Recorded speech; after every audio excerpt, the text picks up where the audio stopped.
Chapter 32, The Lieutenant's Office. Knife fight, kitchen. Lieutenants Edward Pierce and Tracy Johns ran toward the kitchen when the alarm came over their portable radios. Johns had only been at the hothouse for a short time, replacing Schultz, and even though he came from Marion, Pierce wasn't certain how the novice lieutenant would react to a knife fight. Some staff members were reluctant to step in between two fighting inmates, especially if they had knives. As the two lieutenants burst through the kitchen doors, Pierce noticed that there were at least 6 prison employees watching the fight, and none had done nothing to stop it. The onlookers were food stewards, not guards, which meant they were paid to supervise inmate cooks and help prepare the meals. But that didn't matter. Every male employee who worked inside the penitentiary was required by bureau regulations to react to emergencies and had been trained in how to stop fights.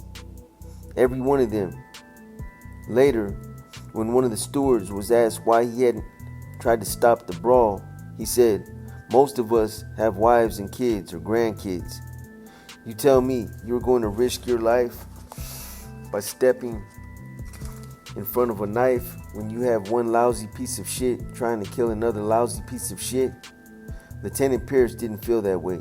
It's my job to keep these assholes from killing each other.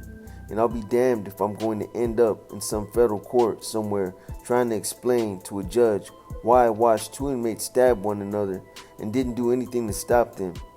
Pierce had known something else as he entered the kitchen.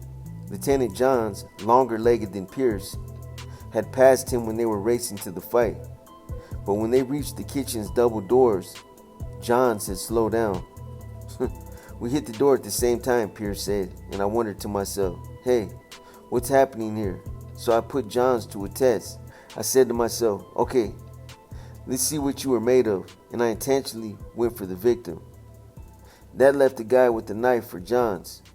I wanted to see if Johns had enough guts to do what was necessary. Pierce knew both inmates. Drew McCabe, a stocky bank robber from Oklahoma, was swinging a large knife at a New Jersey crook named Nick Funicelli, who was unarmed and trying to block the blows with his arms.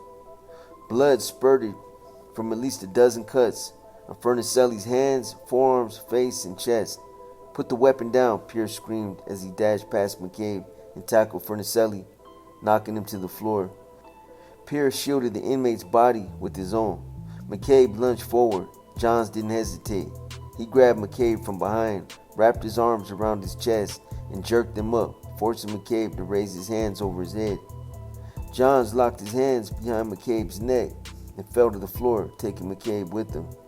As soon as they hit, the knife fell free and the food stewards rushed forward to help subdue McCabe. McCabe was not injured and was taken to the hole, but Funicelli was spitting up blood. "I'm bleeding," Funicelli screamed. "Why am I bleeding so much?" The medical staff is the only one who can tell you that," replied Pierce as he led Funicelli to the hospital. "This guy had blood squirting out of every hole in his body," Pierce recalled.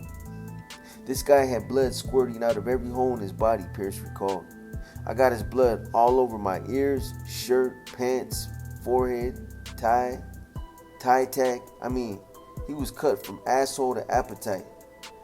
A few hours later, when Pierce was typing his report about the fight, he glanced at McCabe's record and noticed that he only had 4 more months of his 6-year prison sentence to serve.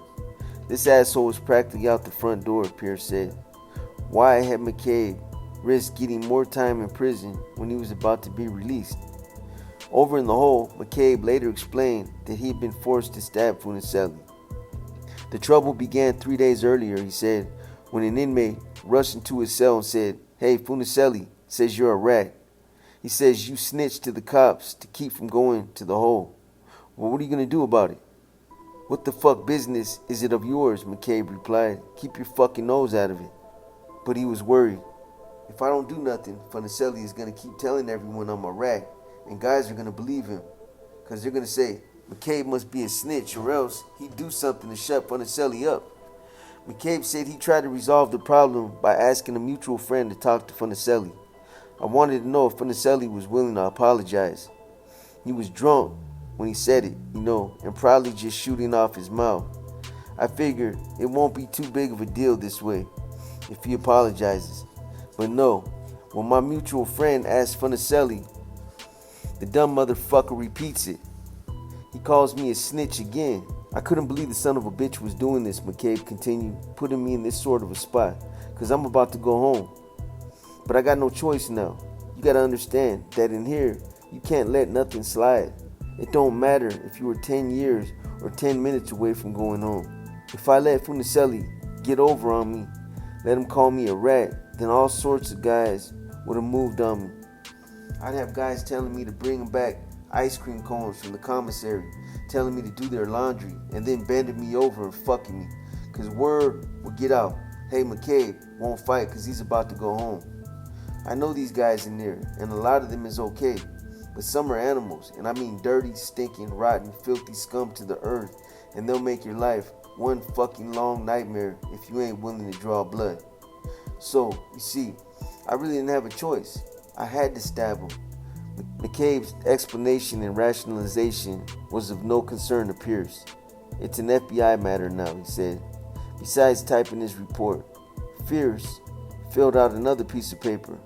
It was a recommendation to the Bureau's regional office that Johns receive a $500 cash bonus for risking his life while on duty. Johns, why? He did me proud, Pierce explained. He showed me he has what it takes to be a Leavenworth lieutenant.